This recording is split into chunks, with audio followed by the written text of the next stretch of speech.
This podcast contains discussions of child abuse, sexual repression and sexual abuse, suicide, racism, misogyny, PTSD and PTSD symptoms, and spiritual oppression and abuse, including guilt, shame, and fear.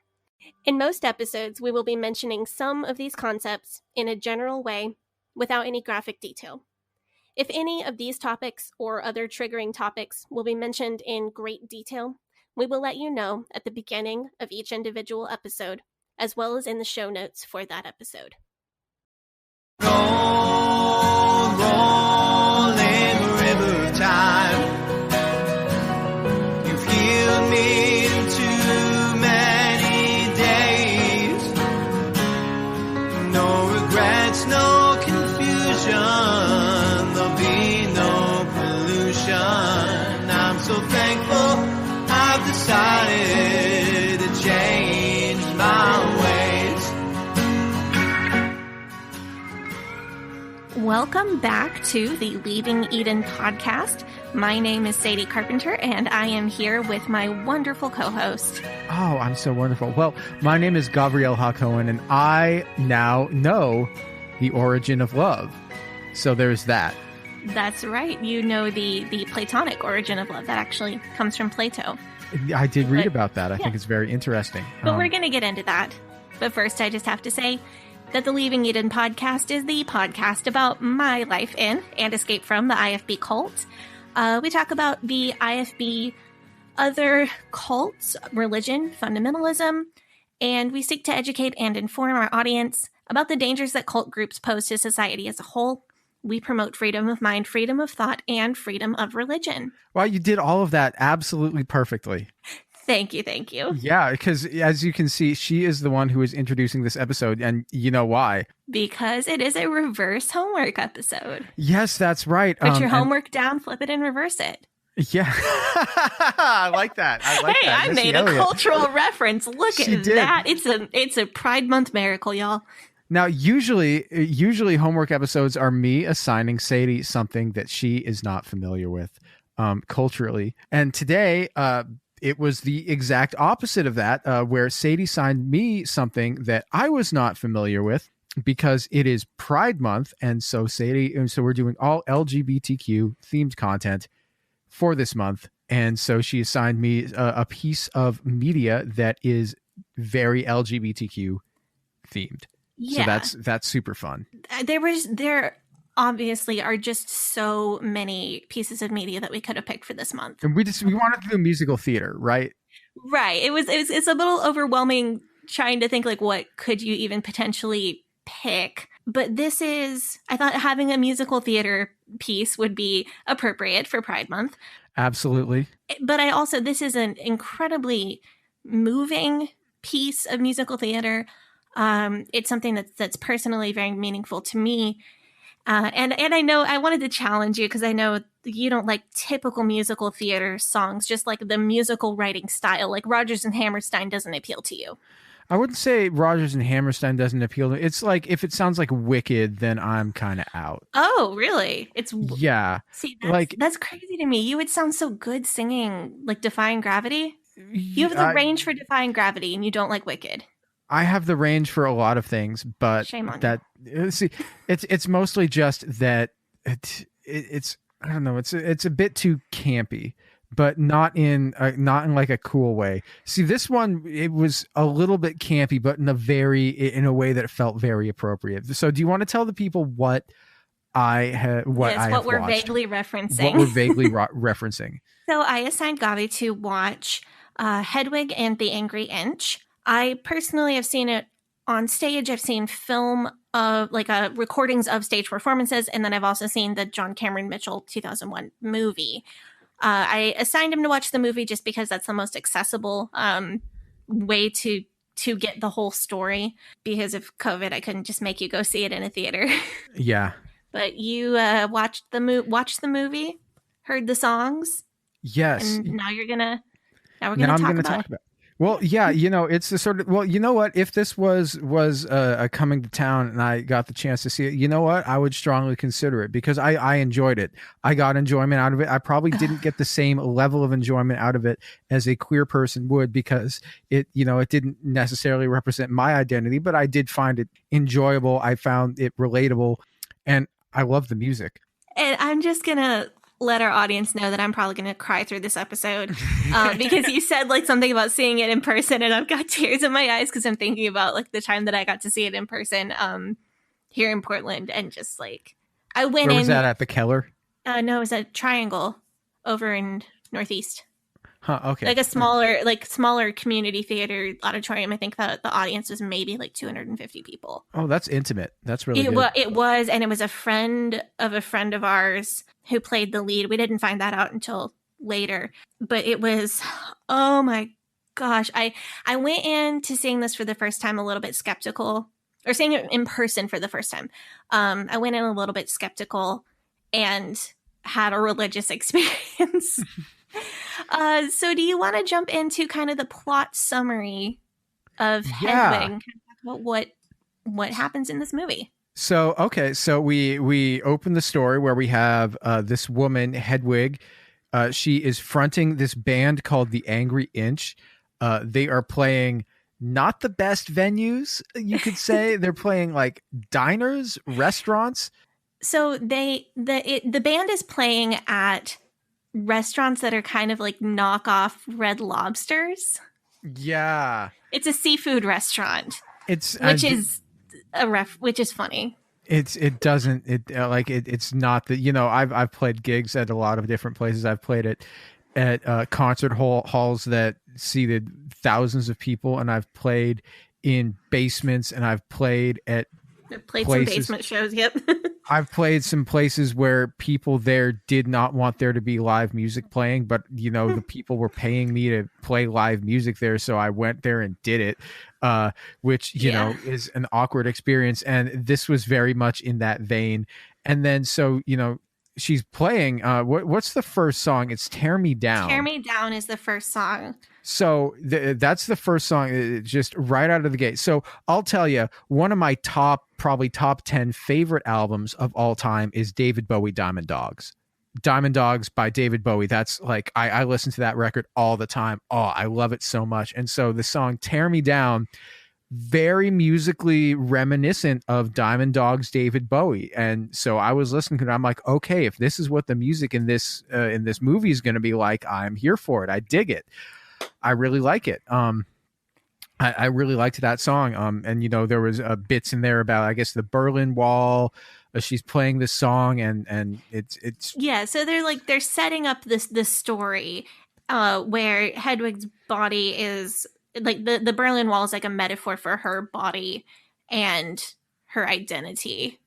Yes, everything in this movie is metaphorical. Yeah, literally everything is a metaphor for something else in this movie. And most things are also a reference to some other piece of media. It's self-referential. It's referencing other things. And I think that really appeals to like an intelligent musical theater fan. Because we musical theater people are the kind of people who are like would notice, little references to other things or little phrases. So she's playing the song. The song wraps up.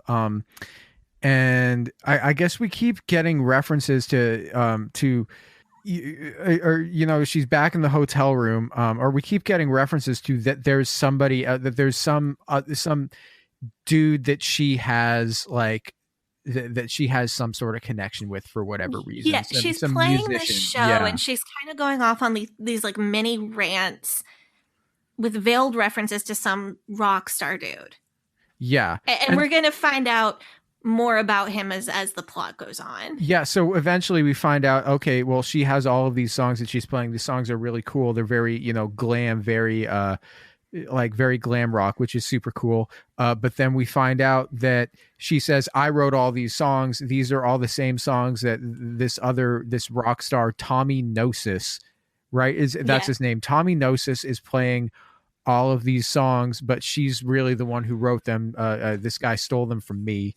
And she's on this tour, and there's sometimes when you see the door open to the venue, and you can hear like right across the street, Tommy Gnosis is playing a concert at like a stadium and playing the same song as she just wrapped up playing. Or there's one time when they were at a festival and she's playing at the festival, her band's playing at the festival, no one's there because everyone's off at the other side of the festival, at the other stage, seeing Tommy Gnosis play. So she has this connection with this guy Tommy Gnosis, who is famous, who is successful off of these songs that, you know, she's saying, I wrote these songs, this guy stole them. And then interspersed with that, we get the story of her life, which is alarming and sad, to say the least. So the first couple songs are kind of sugary, for lack of a better word. Like there's some dark references once you start to understand what's going on in the plot. But they're upbeat, they're cheerful. Hedwig kind of looks like she's got it together on stage. Everything seems to be going pretty well for playing in a seafood restaurant. As a rock band. It's the sort of thing where I'm watching this show and I'm like, why are you playing in a seafood restaurant? If you're like good. If this was like 20 years, like if this was in like 2021, I guess if we were doing shows in 2021 and this same person was playing now the same music, I'd be like, I would expect them to be playing, you know, if she was touring, she would be playing at like Mississippi Studios, you know, that's, or you know what I'm saying? Yeah, like that kind of venue that seats, or that is like a popular nightclub. So you're like, where did your life go wrong? Because you're clearly really talented. Your band rocks. Like they're, you know, you've got it together. You've got it. And the musical just like immediately drops you into the dark past, and you're like, oh, okay. Yeah. That's so we find out she's from East Germany. And yeah, so why don't we all just tell the story of what goes on with her life? So we're in East Germany. She's growing up in East Germany. Not a great life to be growing up in East Germany, as it turns out. Wasn't a great place to live. But, you know, she listens to the rock radio, the U.S. servicemen's radio, who are stationed in West Berlin, right? And that's where she's picking up like this rock and roll, this bug for David Bowie and for like Iggy Pop. Yeah. And that's what she really likes. Hedwig was born Hansel, was assigned male at birth, and was growing up. The musical isn't super clear if Hansel identified as male or identified as like non-binary, genderqueer, or what. And that's one of the things I love about this musical, because you never actually know what are the correct pronouns to use. And I love that it makes you think about it. Yeah, but like Hansel was growing up in like the 60s, 70s in behind the Iron Curtain, like that. The language that we use today to talk about those things didn't exist to talk about them back then in the mainstream, so people didn't know what that was. And Hansel's kind of one window to the world was the radio, which only worked if it was inside the oven, because it like you only get a clear signal from the American radio station in like the one spot in the house, or the oven like amplified the signal or something. So you had to kind of like put the radio in the oven and lean down by the oven to hear it. Oh, really? From the movie. That may not be that may be in a spoken word piece in the show, or that may just be hidden deep in one of the songs in the patter. Oh, well, when I was watching the movie, what it had in the movie was that Hansel was, dancing, jumping on the bed, listening to the music. Mom comes in and is like, no, you have to listen to it with your head in the oven, so it's not disturbing me. Oh, is that what it was? Yeah, that's okay. That's what I saw. I may have just misinterpreted it. I don't know. It's entirely, I don't know. And also, I apologize. I get the show and the movie confused, because people make changes. Directors decide different things. Well, John Cameron Mitchell, who wrote the thing, was the original Hedwig on Broadway, and was also the director of the movie. So it's really interesting when things are changed for the movie. Yeah, but if you're a good director, then you got to know that, okay, well, this works in the movie, this works in the this works on the stage, and that's a minor plot point. That doesn't. Anyway, sorry, I'm sorry. I'm just such a. I love every detail of this thing, and I'm gonna geek out over it this entire episode. Yeah. So Hansel grows up to at some point in teenage years, and eventually meets an American soldier who gives him candy, which is the song Sugar Daddy, it's very creepy. Yes, but Sugar Daddy is like literally my favorite song in this. I love that song so much. That one's your favorite, really? It's one of my. It's like, oh, every song in this movie is my favorite. Okay, Okay. but Sugar Daddy's probably the one I listen to the most often. That was a good song. That wasn't one that really stood out to me as like my favorite. You know, it was good, but like If you watch the Neil Patrick Harris performed it at an award show and danced up on Orlando Bloom, and it was really funny. that is really funny. I may have to look at that. Yeah, they'll send you a link to that one. But Hansel wants to marry the American soldier. They're in love. They want to get married, but They're going to pretend that Hansel is a woman. right, because that will allow them to get a marriage license, and they need a marriage license to leave East Germany. So Hansel has to pass as female to be able to get the marriage license and to be able to get out of the country, which is what her mother wants her to be able to do, and like that's what's best for everybody. But then they realize, oh well, to do that, there's going to be a physical examination. Mm-hmm. So Hansel is going to have to get sex reassignment surgery. What do we use now? That's not the right term anymore. It's a gender confirmation surgery. Yeah. And it was botched. Yeah. It was very poorly done by a doctor behind the Iron Curtain, who I guess that scene was very jarring. I did not know where this was going to go. And then I saw that scene. I'm like, oh, this is where this is going to go. That's traumatic. And I feel like, oh, sorry, I bumped the baby and she gave me a frowny. She's sleeping on my lap and I bumped her talking with my hands. Yeah, so it just like, it kind of just keeps getting more and more traumatic throughout this like first act here.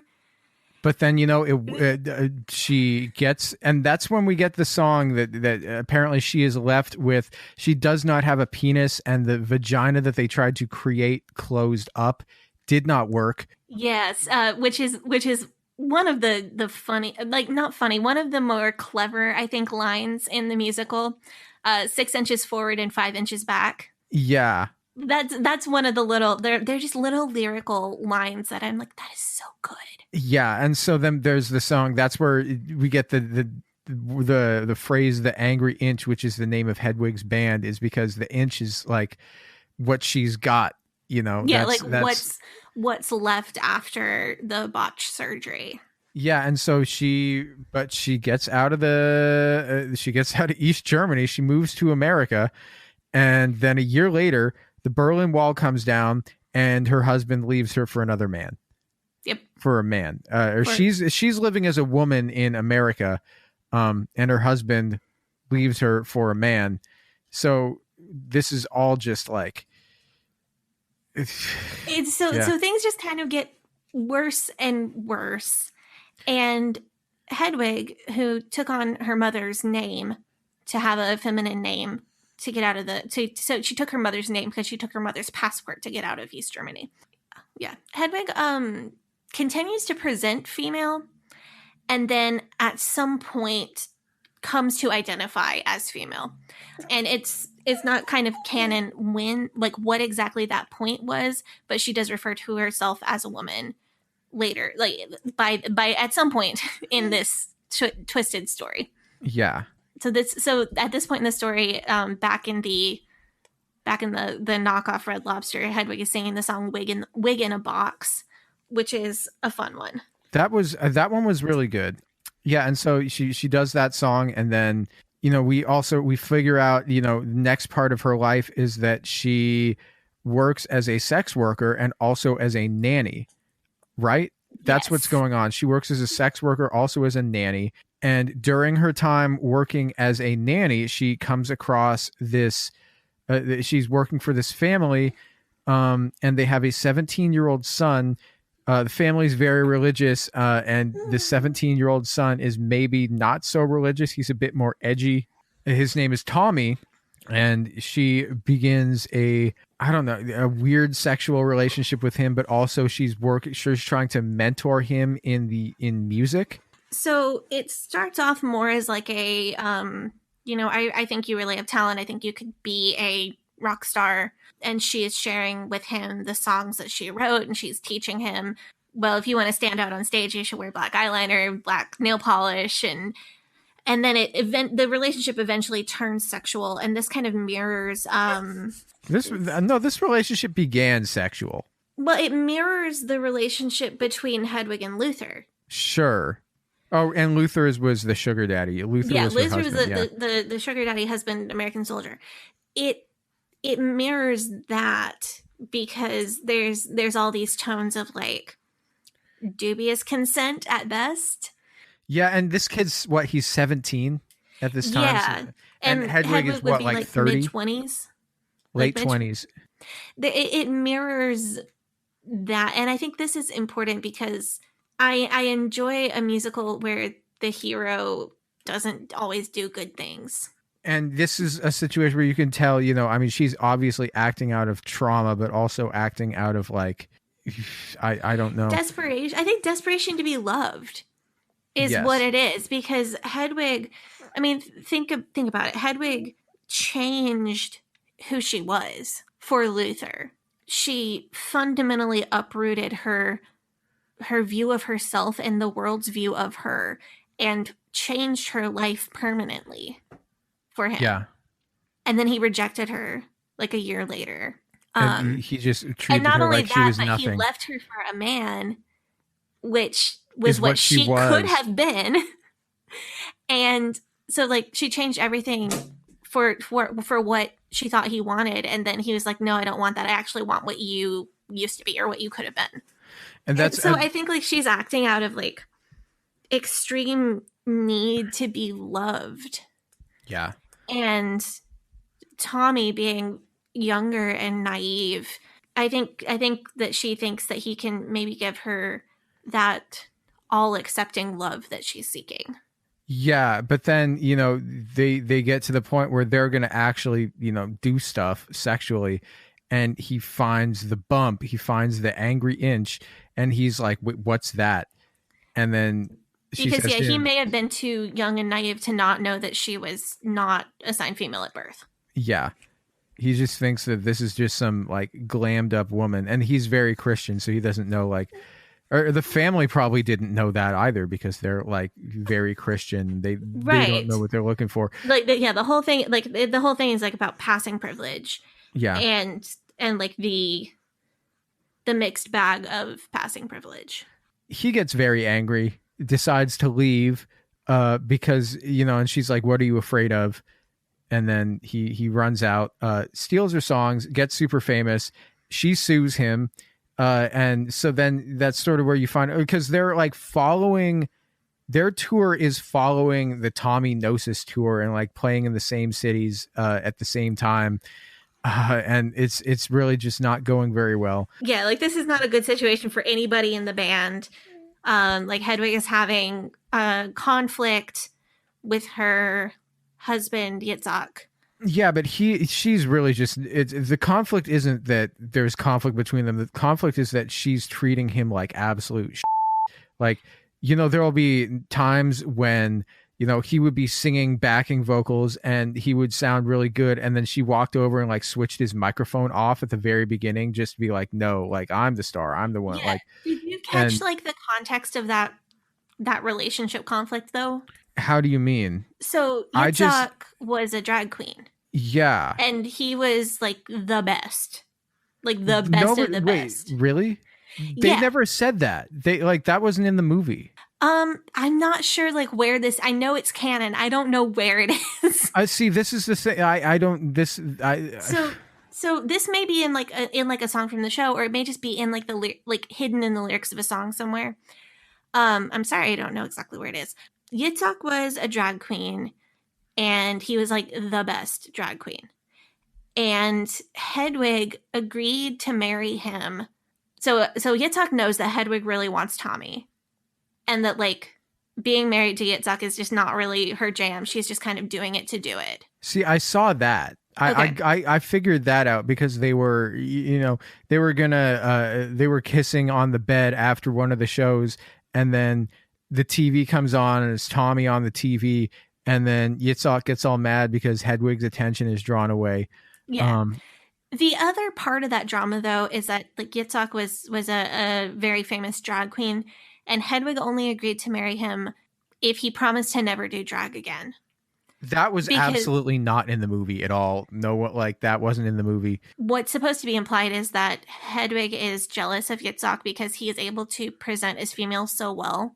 She does not want him to do drag because she feels like that takes attention away from her, or that he will present female better than she does. Okay, well, it's in a deleted scene. Okay, well, I didn't see the deleted scene. I just found it. It's in a deleted scene in the movie. Well, Yitzhak tries to anyway.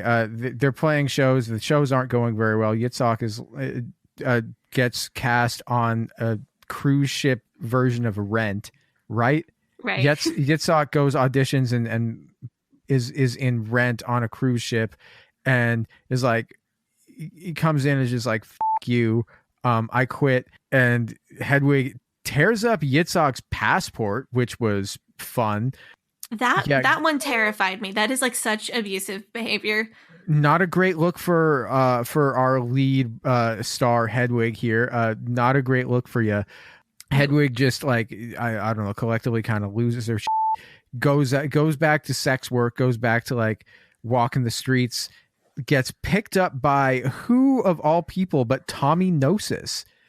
They have a car crash. They're like discussing stuff in the car. They have a car crash, which goes very poorly. Hedwig gets very angry at Tommy because she feels like, he stole all her songs. He also just doesn't understand the meaning behind them, because there was one part where I think he got the lyrics wrong to one of them, but he doesn't understand the meaning behind them. They're driving around, they're drinking, they're driving around, they get in the crash. And meanwhile, there had been all of this whole legal kerfuffle going around where nobody basically believed Hedwig's story because they're just like, oh, there's this, people were like, you stuff. Never knew Tommy Gnosis. Like, you're just making it. People didn't believe that she ever knew him, much less that he stole her songs. And then they get photographed. Yeah. And then they're in a car together. And then Tommy is like, we didn't know each other. I'd never known, like, I didn't know about anything. Anyway, Tommy Gnosis' career kind of spirals. Hedwig becomes popular, gets on like Rosie O'Donnell, I guess, is playing a show and sort of kind of freaks out. Yeah, like all of this conflict and like the car crash with Tommy and the semi breakup with Yitzhak and like the breakup of the band and they getting back together in the band, like all of this conflict and all of her past trauma kind of just comes to a head in a very uncomfortable public manner. I mean, it's like the sort of thing that like you would see on, like somebody smashing up instruments on TV, where it would be seen as like a very rock and roll thing to do. See, it was the sort of thing where it was very public and very crazy, but it was also very rock and roll. And so then she sort of has this scene where I feel like the scene was kind of occurring inside her head where she like sings like this duet with Tommy, right? She sings is that Wicked Little Town? She sings this duet with Tommy, but I think that's like occurring inside her head. And then she is playing a show with her band again, where they're all dressed in white and everybody's together, and it's she realizes that that she was the love that she needed all along, and the movie ends. So some context from the play. In the play, right towards the very end, Hedwig has like this mental breakdown, right? And she yanks off her wig and she takes off her makeup and kind of transitions into like boy mode or non-binary mode and like is not presenting female anymore. In the stage play, that duet with Tommy Gnosis is not a duet. It's Hedwig. The actor playing Hedwig takes on the role of Tommy Gnosis to sing that song. Huh. And it's kind of a mind situation of like, are they the same person? Are they like the same person, or are they? It's purposely confusing, blurring. Okay, what it is it's blurring the lines between the personhood of Hedwig and the personhood of Tommy Gnosis. Right, because they're so much a part of each other. At least they're exactly. So the whole play / movie is about the concept of soulmates. Plato's Symposium, which is laid out in the song "The Origin of Love," it talks about how Plato's theory that humans were originally two people stuck back to back, so two faces, eight limbs. And there were some that were two men, and there were some that were two women, and then there were some that were one man and one woman. And the gods were jealous of the potential that humans had, because while one person did one thing, the other person could watch their back, and they could work together as a team because of the way that they were put together. But the gods were jealous of the potential of these humans, so they split them in half. And now, we are all walking around without our other half, and that's our soulmate. And we spend our whole lives looking for that complete love and acceptance that can only be found in your other half. And so the whole play is about Hedwig looking for her other half, because she thought it was Luther, and then it wasn't. And then she realized she had fundamentally changed herself for somebody, and dealing with that trauma. And then she thought her other half was Tommy. And then Tommy also betrayed her. And then she thought, well, maybe I can just force my other half to be Yitzhak. And it's about, because in the Plato way of looking at things, those two humans weren't really separate individuals. They were really one person, and you're just half a person until you find your soulmate. So Yeah. Hedwig's kind of dealing with this idea, and like, do I believe that, or am I a whole person on my own who is looking for somebody who loves me unconditionally? I enjoyed the movie. I'll say that much. I thought the music was really good. I think my favorite songs, what were my favorite songs? I really liked The Origin of Love was really good. I like Tear Me Down. That, the first number out of it, I really like it because it sounds like Diamond Dogs, that kind of thing. And which one was the other one that I really liked? Wicked Little Town. That one was really good. Wicked Little Town is really good. It's really good. It's a good song. I liked it. I enjoyed it. I just love the song Sugar Daddy so much. And I think part of it is the patter, because I just, as a musical theater nerd, I really appreciate songs that have quick speaking patter in it. Right, because you're really interested. When we were talking about music, one of the things that we were talking about was how you really get into the lyrics of whatever is going on. So Sugar Daddy, I mean, musically, maybe that one didn't speak to me as much as other ones did. Because you know what? I just listened to it once. I listened to it twice when I watched the movie. And so I was listening for words, but sometimes the words are hard to get to. Oh yeah. And Sugar Daddy, it's fast, because there's that line, I'll be your Venus on a chocolate clamshell rising in a sea of marshmallow foam. I did not get that line. But did you get it when I said it, or do I need to go slower? No, I got it when you said it, I guess. But it's like, I'll be your Venus on a chocolate clamshell rising in the sea of marshmallow foam. But anyway, I'm super into Sugar Daddy as a song, because one, if you watch the NPH version from where he was at an award show, you get to see him do the car wash gag on Orlando Bloom, which is just funny. No matter how you cut it, it's just cute and adorable and hilarious. But also, like, I adore fast pattern songs, and I just thought that was amazing. So I want to talk about the song Midnight Radio. Okay. I liked Midnight Radio. I thought that one was a good one. So this was the first song that I heard from Hedwig. Oh, okay. Because, so I obviously heard some preaching about Hedwig in the church growing up. Wait, so here's a question. I want to ask you about this, because so I would have assumed that this musical was not mainstream enough for the IFB to care about it. Is that true? Or that's not true, but I can tell you why. Why? So why is that? Because I'd never heard of it before you brought it up to me. But also, I'm not a big musical theater geek, so I wouldn't know it. Yeah. So if you are queer or into musical theater, you would at least know that this exists. And I'm neither of those things. And so you are, you're neither one of those things, even though, people might think that you're either one of them. You actually are not.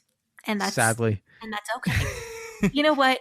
I just wanted to tell you, by the way, while we're on this topic in honor of Pride Month, I just wanted to let you know that I care about you just as much as I would care about you if you were gay.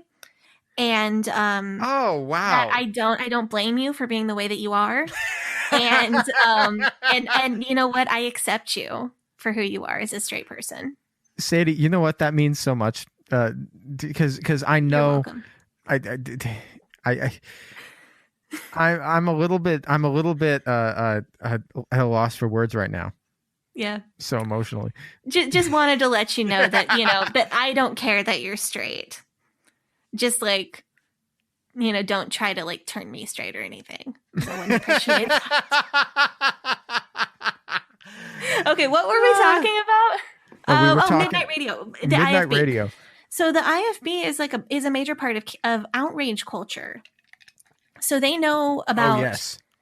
So this gives them a lot to be outraged about. Here's a question: do you think the IFB knows about Megan Thee Stallion and Cardi B WAP? Oh yeah, absolutely. Oh, are you kidding? Absolutely. I guarantee you that was mentioned from pulpits all over the country after it dropped. Oh man. They know about all of this stuff. Like they seek out things to be upset about. Because that's what they do. Because if there aren't things to be upset about, they make them up. But the IFB, so I heard about several musical theater things actually growing up. I heard about Jesus Christ Superstar. And yeah, they would hear about that one. That's pretty big. And like, I know about that one. I really want to make you watch that next year for Easter, by the way. Yeah, we could. Okay. I heard that it's coming to Portland. Yes, I know. I'm supposed to be going. Nice. Ah, I'm so excited. Yeah. I'm going to die. Maybe we should get tickets and do that for a homework episode. We could. I know a mutual friend of ours has tickets. Oh, interesting. Yeah. Oh, so the IFB, like I don't know if there's like Outrage magazine that they all subscribe to or what. So the IFB, I don't know how they would have accessed information about this, but have you seen the post that's going around Facebook right now about the movie Cruella, about how it's demonic and it's going to get your children and all that stuff? No, I saw the post in the Beehive where there was the one scene from it. They're just like, this was like inspired by Beyonce Homecoming. That's all I saw about Cruella. A lot of our listeners will probably have seen there's a post by a conservative Christian person that's going around the Facebooks right now about how Cruella is demonic and how the theme song proves it. And this is a ploy. This is Satan's ploy for your children. Don't go see Cruella in theaters or whatever. And that it's passed around that way through word of mouth. It's like an email forward, but it's on Facebook now. Yeah. And I'm pretty sure. So my theory is that before email forwards or Facebook, it was just pastors speaking to each other. So you might get a phone call from another pastor saying, hey, have you heard about this movie Cruella? It's coming out. It's demonic. Here's your proof. And then that guy would add on something to it, like a literal game of telephone, and then pass it on to the next guy. Hey, have you heard about this movie Cruella that's coming out? It's demonic, and here's 2 ways to prove it. And that's then that hilarious. Guy passes it on to the next guy with 3 ways to prove it, and so on and so forth. And so then you find out, like, okay, well, here's this new like you were saying, somebody was like listening to the instrumental Phantom of the Opera, and then they figured out, oh, I felt a demonic spirit come into my car. Spirit. And yes. You've been listening to something for a long time, and then you find out, oh wait, actually this thing is demonic. Now I can't listen to it anymore. Which is a common occurrence as an IFB member. Something new comes out. Oh, I really like this. I hope they don't figure out it's demonic. Yes, no, that literally has happened to me. Like what? Oh gosh, something that came out that I really liked it, that I was afraid that it might come out that it was demonic. Yeah. There was this piano guy, and I cannot remember the guy's name, but somebody will probably be able to tweet at me or Facebook me and tell me. I think it's John something. He was a piano soloist and he played a lot of Disney songs. He did a whole album of Disney songs. I know Can You Feel the Love Tonight was on there. The Beauty and the Beast theme, obviously, the Aladdin theme. Classic. But yeah, just like very classic, like Disney love songs played on piano.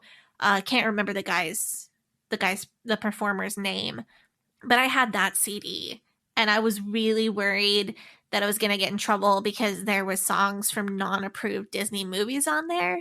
And I was really worried that somebody was going to tell me that even though it's just an instrumental version. If it's from a movie that has bad stuff in it, then that song is also demonic. Oh my God, that's so. Oh.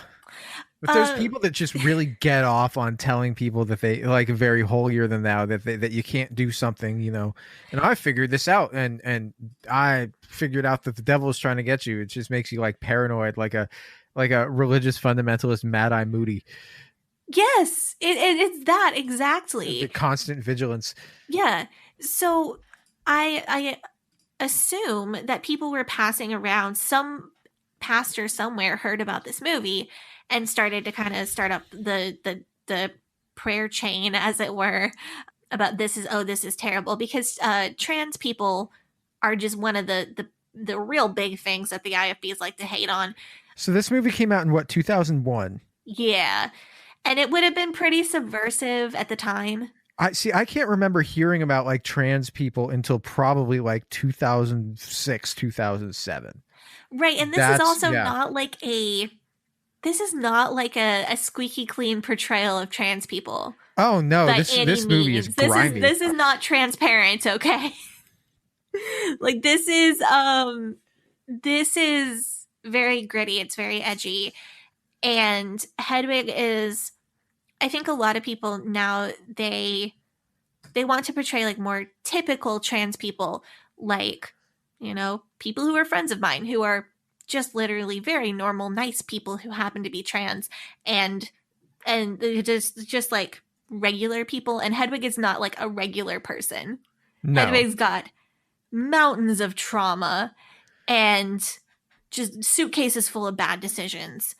I mean, it's still subversive now, but it would have been even more so back in the early 2000s. So what were the IFB pastors saying about this movie? So it's kind of the same thing that they say about any media that depicts trans people, that it's this is meant to encourage your children to transition. This is meant to normalize. I'm sorry, trigger warning for saying this. This is to normalize men who want to be sexual predators by identifying as female. So yeah, the IFBs are TERFs except for not feminists. They're trans exclusive radical fundamentalists is what they are. Oh. Boom. Oh, that's good. I did it. I really did something there. You did the thing. Yeah. No, that's great. No, they are TERFs. They're trans exclusive radical fundamentalists. Yeah, not feminists. Or they hate feminism. They hate feminism. What do they hate more, feminism or trans people? Oh man, probably trans people. But I really had to think about it. You could also do TERP, trans inclusionary radical patriarchalist. It doesn't roll off the tongue quite as well. You're right. So yours is better, but mine's good. I don't know. I watched this movie. I feel like this movie doesn't really encourage me to want to be trans, does it? I mean, saw this. I don't think this is Hedwig's life has been anything it's not the word but I'd easy. use. No. Just like that. I mean, it showed every piece of it as very traumatic, but also, you know, it was humanizing. I feel like the issue isn't that, it's going to encourage your kids to be trans. It's going to encourage your kids to see trans people as human beings who have their like thoughts and feelings, not just demon possessed weirdos. Yeah, and I think so when the IFB says like this is going to encourage your kids to want to transition, what you hear and what you even think that you believe when you're in that position is that this movie puts thoughts of being gay, being trans, being non-binary, whatever, into people's minds where those thoughts would not have previously existed. So people who believe that way might hear my story and say, well, what did you watch that put the idea of being bisexual in your head? Because clearly that didn't come, like that wasn't inborn into you, or that wasn't just a natural part of who you were meant to be. But something poisoned your mind, something put that into your head. And any queer representation in media, positive, negative, or just like this is a person who exists, any queer representation in media at all, period, is seen as this encourages children to be trans, this encourages children to be gay, this encourages whatever. We heard from Evan and we heard from Emery in the episode that came out on Monday that neither of them had the word transgender like in their vocabulary until after they were out of the IFB and they heard it and they figured out what it was and they're just like, oh. And they had the like, oh, that's me moment. Just like you did with the whole bisexual moment where you heard, oh, what is bisexual? Oh, that's what, that's and it was like, oh, that's me. And it was very Yeah. clear. So here, that's exactly what I was getting at. That's the point. This movie does not change anybody fundamentally from being cis to being trans. This movie does not fundamentally change anybody from being and presenting cis to being non-binary. This movie does not turn anybody gay or turn anybody anything. But what this movie and other queer representations in media does is it gives people words for the experiences that they are already experiencing.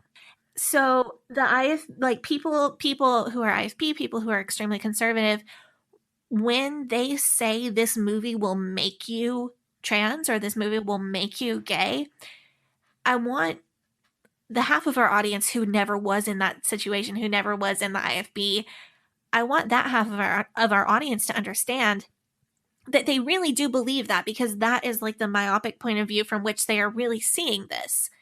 They are seeing someone saw this movie and then they came out. Therefore, that movie made them come out. Yes, because they're from their perspective. I mean, how many times have we heard people that are just like, I was in the IFB and I was not happy and I felt like there was something wrong. And then I've heard this word and I heard what this identity was. And I was like, oh no, that's it. That's it. That's like, and like literally just giving people the information that this thing exists is something that they are angry about, that they're angry that exists in culture. And the fact that, and so this is one of the things that I think that we want to talk about is that, there's been a lot of talk lately about, Pride Month being bad or whatever, or people not liking. Yeah, I've heard it mentioned. Just the fact that there is this visibility that people can see, oh, well, this is a thing that exists. This is a thing that is visible in culture. It lets people know if they are trans or if they are non-binary or if they are gay or if they are bisexual, they now have the framework to understand that that's what they are. Right. Yeah. Giving people words to define their own experience does not mean that you're creating an experience for them. That's exactly it. That's the best way of putting it that I've heard. Because please go check out the Your Queer Story Instagram. Over there, they're posting stories of queer people throughout history for Pride Month. And it's been very informative. I've learned quite a bit that I didn't know already. So by all means, go check out their Instagram. But the truth is that there have been gay people and lesbian people and bisexual people forever. There have also been trans people, non-binary people, gender fluid people forever. Like, as long as there have been modern humans, there have been these people. And it's just that a lot of those cultural identities were erased by colonization, or that they were driven underground by Puritan values. And we are not making up new identities. We're just giving people the words to describe what they are, and what they are is something that people have been being for a very long time. Well, I mean, I feel like we shouldn't pretend that, that like white Western culture or whatever people want to call it are the only ones who have ever been discriminatory, because I feel like that's an issue worldwide. Right. Oh, yeah. I mean, for instance, you want an example of something crazy is that in like Iran, for example, in Iran, they actually, if you are gay, you can either be executed, put to death, which is bad, or they can give you a gender reassignment surgery because they view that as preferable. Yeah. If you want to talk about, I mean, because that's the theme of this movie is people having these choices forced upon them. Right. And when I said colonization, I specifically mean European colonizers in what's now the United States and Canada. All right, because this is a thing. We were having a conversation a couple days ago where I saw. Yeah, go ahead. Yeah, so I saw, because there's LGBTQ is the one that we usually see, but then I saw one that had a 2 in it, and I was like, "What's the 2?" And what was it? You said it was like So two spirit. 2 is for Two Spirit. Many native groups. So in Canada, they say First Nations for people who lived here before the colonizers lived here. And that's the term that I often use because I'm married to a Canadian, and sometimes his phrases stick with me. But many of the people who lived on the continent of North America before the 1600s, many of them had, in their different tribes, had non-binary and transgender identities. Some tribes had 3 identities, so you would be male, female, or Two-Spirit. And other tribes had as many as 5 or 6 gender identities. This is fairly well documented that a lot of North American tribes had an understanding of gender that went far beyond a binary male and female gender, like gender binary. Should have looked to them for wisdom rather than But committing genocide. Big mistake. Those people's concept of a non-binary identity was different than the Western concept that we have now of non-binary identities. The 2 for Two-Spirit is added into the LGBT acronym to recognize the people who are Native American that still follow Two-Spirit identities. Huh. I see. I'd never heard of that until like 3 days ago when you told me about it, but that's interesting. Well, that's the kind of thing, like, you might not run into it. You run into it and you're like, what's that? And then you have to look it up. But it's a good thing to know. You tell me about it. I'm like, oh, that's kind of cool. I mean, I want to move to something else though. I want to get back to the text because you were going to talk about midnight. What was it? Midnight Radio? Midnight Radio. Oh my goodness. We didn't actually get to that. Why do you love Midnight Radio so much? Because I love this whole musical and I can go off on a tangent. I can't tell. Do you love it? Are you a fan of this musical, Sadie? I am indeed. Hedwig. Okay, let me say this thing and then I'll get back to Midnight Radio. Hedwig is not a simple musical. It's not easy to digest. It's not a love story with like an orchestral swell at the end. And I love that because I feel like this musical, no, it does not turn anybody into anything that they weren't going to be anyway. But this musical and the way that it really shows the complexities of gender and the complexities of gender identity and sexual orientation and identity, it gives people a space to think about who they really are. And it gives people words to talk about who they are and lyrics to experience the feelings that they're experiencing. And I feel like that's why this musical is so valuable to so many LGBTQ people like me, because for a lot of people, this musical was the first thing that gave them the space to explore those things. So this was that for you.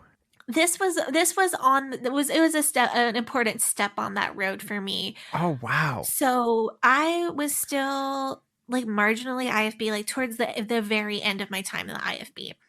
And I had seen my cousin posting, actually 2 of my cousins love this musical. And I had seen them posting about it. And I was like, oh, I wonder what my cousins are so into with this musical. I looked it up and Midnight Radio happened to be the first song that I clicked on. And Midnight Radio is the big sum up song at the end of the show. And Hedwig is kind of telling her story. It goes back to referencing the radio with the head in the oven listening to the radio, and how the radio was Hedwig's only connection to the world beyond the Berlin Wall. And I think the analogy to me growing up in the IFB is pretty obvious. I felt like I was, inside a situation where my access to the outside was limited. Just like Hedwig as a child, growing up in East Germany. And I felt like the connections between me and the outside world were few and far between. I felt like I knew there was a world out there, but it wasn't something that I was able to access, and I didn't know how to reach. And it felt like there was a literal wall between me and the world. And just that feeling of, reaching through the wall through music and trying to understand what is out there. Those themes just really spoke to me. And it was very, I think it was probably around the point where I knew that I was going to leave the IFB, but I hadn't done it yet. So it was just, and I didn't fully understand it at the time, but that was kind of what was speaking to me about that song. And so there's a lot in here for you. So this is and the lyrics, for the misfits and losers, your rock and rollers spin into your rock and roll. So that reminds me of something else that I wanted to talk about, right? Because we see Hedwig on this tour, and this is a down in the dumps tour. This is not a great tour. Throughout the entire movie, she's or up until basically the very end, she's on this tour with her band. They're not playing great gigs, but every single place that she goes, somebody is in the audience, right? Yeah. And you see people who are there in the audience listening to her tour who have like giant foam wigs that they're putting on that are like, because they're the Hedwig fans, they're like the hardcore fan. Like, so there'll maybe be like 3 or 4 of them, but only 3 or 4, but like there will be somebody in the audience there who is listening. Or like when they were there, when they were playing at this festival, right? And they were on stage 9 of the festival, and Tommy Gnosis, you assume, is on stage 1. You can hear Tommy Gnosis playing in the background, and Hedwig is there on the stage, that's the size of a, you know what I'm saying? It's the stage about the size of a shipping pallet. It's tiny. There's one person standing out there, and Hedwig sits down in the front of the stage and has that one person come up and then starts talking to that one person. Or when Hedwig is out, when Hedwig tries to go and meet Tommy Gnosis, which goes very poorly, tries to go to the meet and greet, gets thrown out. Hedwig is sitting on this pile of tires out behind this building, and there are just like a bunch of people sitting on the tires with her as she is telling the story of how she made a Tommy Gnosis. Mm-hmm. And so there's always people there that are listening to her story. It's not as if her story is falling on deaf ears ever. Yeah, and those I think that's what she's singing about when she says for the misfits and the losers. And I think a lot of people who relate to this musical primarily on the level of the LGBT content of it. Because all those people in the audience are the ones that are the hardcore fans. They're very queer coded in the visually. Very much. Yeah. And I think a lot of people who relate to this musical hardcore relate to it primarily on the grounds of, I'm a queer person. This movie is about queer people, and it's humanizing, and it's fulfilling and meaningful to me because of that thing. And that's great. That's fine. That's perfect. And they see themselves as like the misfits and the losers that she's singing to. And that's perfectly great interpretation of that line. But I see it as like, I was very much a misfit when I left the IFB as well. Beyond being in the LGBT community, boy, did I feel like a misfit. I didn't know what to wear. I didn't know what Pokemon was until you told me. And so that line speaks to me on 2 levels very much, because I felt like misfits and losers, that speaks to a lot of people. And it is primarily written for queer people, but that one gets me in 2 different places. Yeah. And I can absolutely see why this, when I looked it up, I was like, what am I about to watch? And it said it has developed a cult following. I can absolutely see why it has developed such a cult following, because, it has a lane, and it, is in that lane very well. It's very compelling. It's deeply compelling. Yeah. Yeah. This musical created the lane. Yeah. And it does that very well. What else do you want to talk about with this film? I want to make one little snarky comment about maybe not snarky, but just kind of something that always sticks out to me that I feel like other commenters on this movie can miss, which is that Tommy steals Hedwig's songs. Like, she gives him a stage name, she gives him all these songs, and he kind of just steals them and takes credit for them.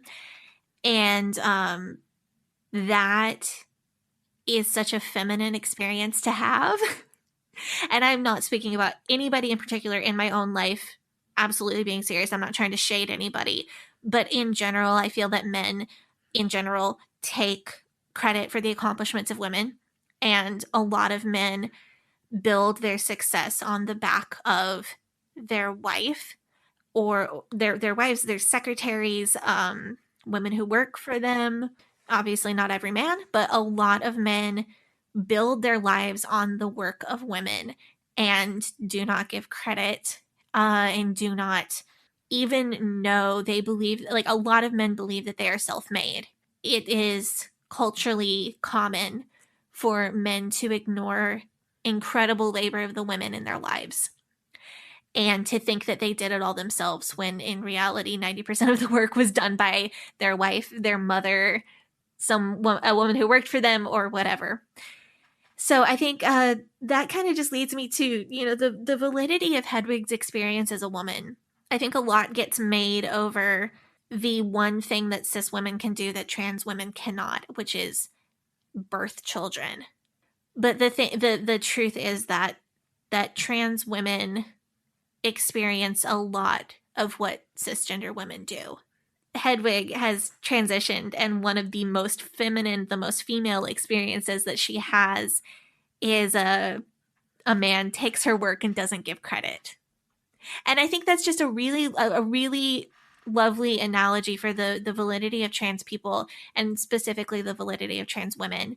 Yeah, there are like a couple things that cis women can do that trans women can't, but in reality, trans women do have a very feminine, a very female experience.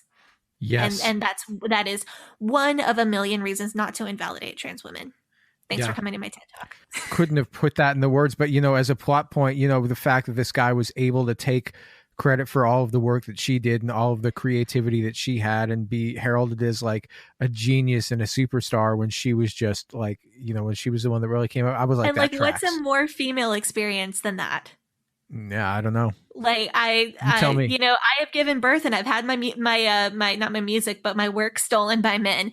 And honestly, I feel like having your work stolen by men is more of a... Preacher lips. Huh? Preacher lips. No, I mean, that one didn't even cross my mind because it's happened to me so many times. I've only given birth once. No, but seriously, as someone who name some names, I made Chuck mad. Hold on. I have been pregnant. I have given birth. Honestly, I feel like the experience of having a man take credit for your labor, take credit for your work, let you just work behind the scenes and take credit for having it all together himself, when in reality you did half of his work. That is a more stereotypically feminine experience than giving birth. Go ahead and at me. Come on, TERFs. Let's go, TERFs. Let's do this thing. Yeah. Like, and I feel like that's something that maybe a lot of commentators on Hedwig miss, because it's a proof or a example of the validity of the femininity and the female experience of trans women. Wow. That was, I wouldn't have thought of that. So this movie makes me think a lot of thoughts. It takes a woman to know, to really right, see like, that, how right? could you watch everything that Hedwig goes through and goes, oh yes, that one is the one that is the most female of these. That definitely happened to me. None of this happened to me. So right, like, you wouldn't know because, but I think that people who were assigned female at birth or people who identify as female who watch this movie can pick up on that.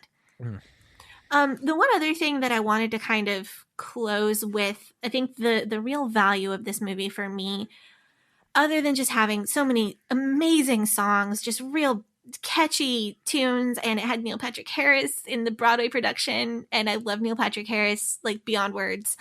But other than all of those like amazing things about this movie and the musical, I think this movie, it really does, it humanizes trans women and trans people, and not just in a, you know, sunshine and rainbows way, but in the way of like, this is a very real person who had a mother and a childhood and trauma and moved to another country and had to learn the language and went through struggles at work and had a band that wasn't going anywhere, and just all of these human experiences.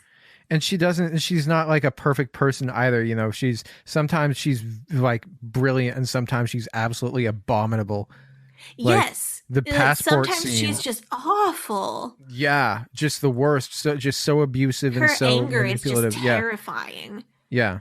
But I think that it's absolute. I've seen a lot of people say that they want content that about trans people and about queer people that's just not trauma content. It's just like trans people having a happy life and falling in love and just being treated like anybody else on television and in media. And I absolutely agree that it's necessary. It's time for that. We need to have just normal ass content about queer people in general. However, I think there also needs to be content where that's like Hedwig. That's just humanizing, just a story where sometimes people are bad and sometimes people are good.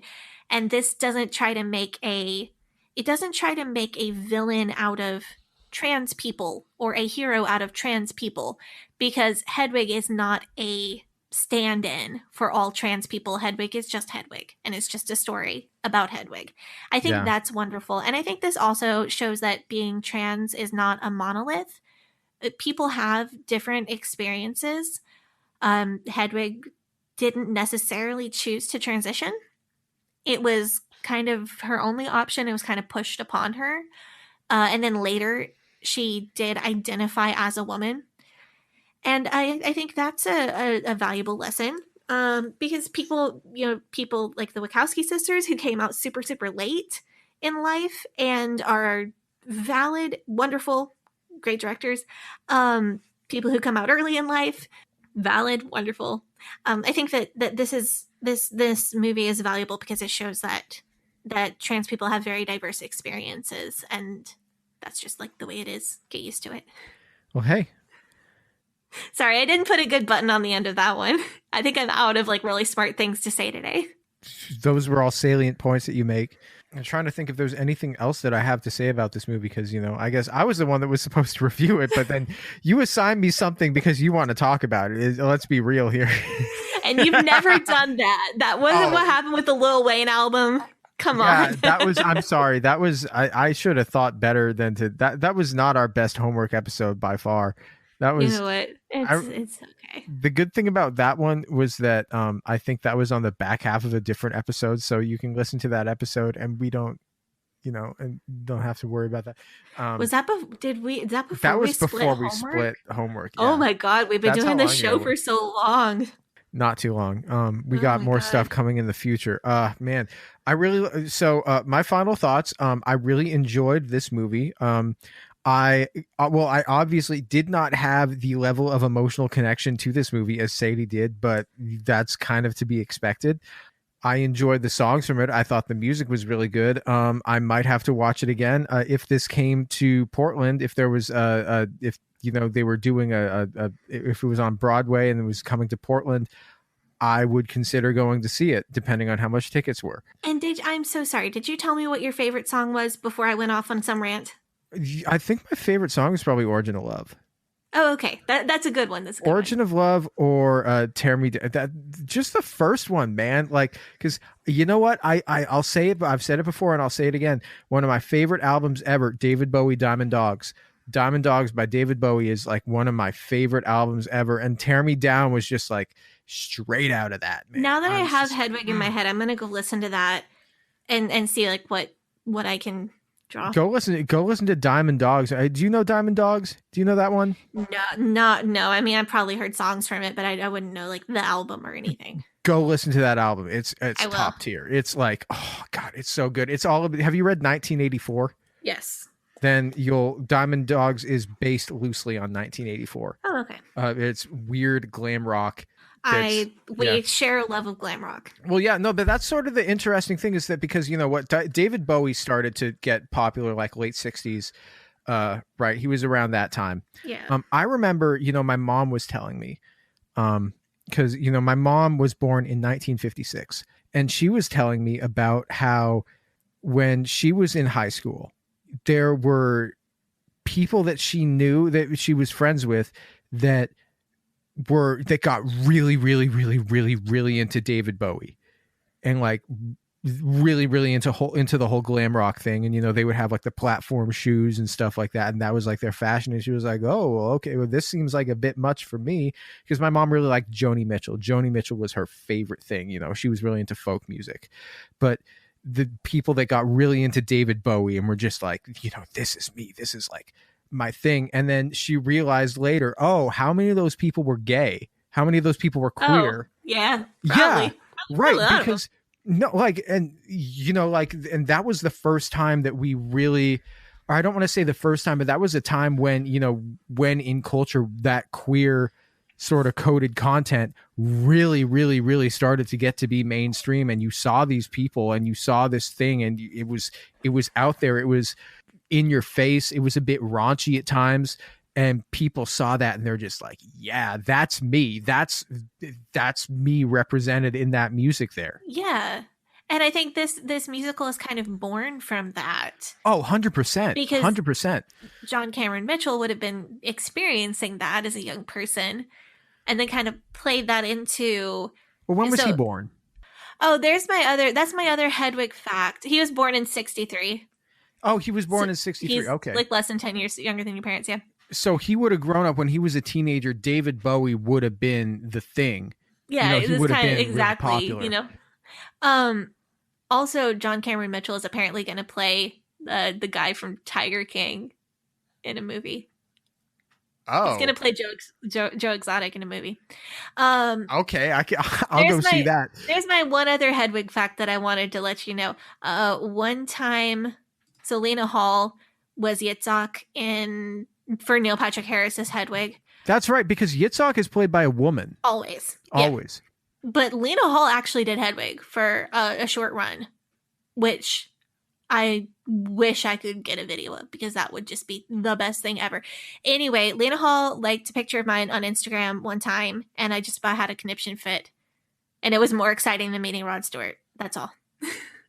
Wow. That's my very profound closing thought on Hedwig. That's like to the level of the time when Alana Haim retweeted me. Like, it is, yes, it is very much that level. I thought I was going to die because Lena Hall liked my picture on Instagram. Yeah. Okay, that's everything I have to say about Hedwig for now. That's everything that you have to say about Hedwig, Sadie? Are you sure? Are you sure you couldn't talk about Hedwig for another 2 hours? I mean, I could, but I'd have to start getting into like the musical themes, and that's going to be hard to do without a keyboard. And yeah, I mean, I have the Hedwig piano songbook. I also have the Neil Patrick Harris cast recording on Barbie Pink vinyl. I could get into the specifics of how they stage it in a small theater. I won't. No, but suffice to say, you're a super fan. And I'm glad that we got to do something that that was really meaningful to you, and hopefully is meaningful to our audience. One of the things that I do know is that because from our analytics, from our podcast distributor that gives us all of the analytics of who our audience is, what our non-binary people are like 0.75% of the whole population of the world, right? I don't know. Something like that. Like 3% of our audience is non-binary. Did you know that? Have you seen those numbers? Oh, so like higher than... Like many, many times higher. Okay, yeah. So the percentage of non-binary people who listen to our show is higher than the percentage in general population. Yes, like 2 or 3 times higher than the percentage of the... That's great. Hello, all you. I mean, that's true. Also, our audience is like 80% women. So you're saying that I can start introducing the podcast with, hello, ladies and ladies. ladies and that's kind of fun. I like that. It's a TikTok thing. The other one is this is for the girls, the gays, and the theys. The girls, the gays, and so everyone except for me. Yep. Well, sorry. Well, you that's know all what? right. There's enough content out there for me. They made 9 Fast and the Furious movies, so Yes. You can go watch The Mandalorian or something. I don't know. Yeah, I like Mandalorian's really good. I'm not trying to knock The Mandalorian. I've heard it's really good. I just haven't seen it. You're not big into Star Wars. You wouldn't be. So, anyway, I feel like we've gotten off on a bit of a tangent. Us? Okay. I feel like editing this episode is going to be a real adventure for you. No, it's going to be fine. I'm just going to let it roll. All right. So if you before we wrap up, I guess I should say that if you decide that you want to join our Patreon, if you like listening to us ramble, if you liked this episode, then there's lots of more extra content on our Patreon, like the regular episodes, except with extended sections where we basically do this, which is fun, as well as Sadie wrote a lot of sort of like personal essays, I want to call them. And I'm working on 2 more that haven't gone up yet, and probably won't by the time this episode goes out. But I am working on some more stuff for the writing on the Patreon. Yeah, if you want to go into and read her musings, which are really quite interesting to do, and also if you want to know what Sadie has to say about The Handmaid's Tale, what a real cult survivor has to say about The Handmaid's Tale, you can go to patreon.com/LeavingEdenPodcast. And for the month of June, if you join during the month of June, then all of the money that we collect for the Patreon in the month of June goes to the Howard Brown Health Center in Chicago, Illinois, which provides healthcare for the LGBTQ community, which is badly needed because there is a disparity in healthcare, and they are not treated as properly as they should be. So we're doing our part to help. Yeah. And what else do we have to say? Oh, you can join our Facebook group, which is called Eden Exodus. So go to facebook.com/Eden Exodus. You can follow us on Facebook and Instagram at Leaving Eden Podcast, on Twitter at Leaving Eden Pod. Email is leavingedenpod@gmail.com. And if you want to send us emails with your questions, we are going to do a Q&A episode, I think, at the end of July. Is that when we have that scheduled? That sounds right. It's going to be sometime in July, probably towards the end of the month. Yeah, so we're going to do a Q&A episode towards the end of July. Please get your questions in. We really want to answer them, and then we'll talk about great stuff then. Sadie, do you want to plug your social media? Yeah, I do. You can follow me on Twitter at HellYesSadie. You can follow me on Instagram at Sadie Carpenter Music, and you can follow me on TikTok at HellYesSadie soon. Yeah.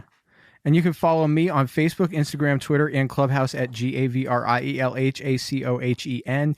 If you want to stream the song that is playing right now, then you can go to find it on my Spotify page, and streaming from that song, the proceeds of that go to help the show. So add it to your playlist, recommend it to your friends. And until next time, I guess we're going to have an episode on Monday. What's Monday? Monday is conversion therapy. Yep, Monday is right. Conversion therapy and the ex-gay movement. And XX-gay. And XX-gay movement and some amazing listener stories coming up on Monday. Yeah, I think we have 3 of them on Monday. We really loved the listener stories, so that was really cool. And so until next time, have a nice day. Bye-bye.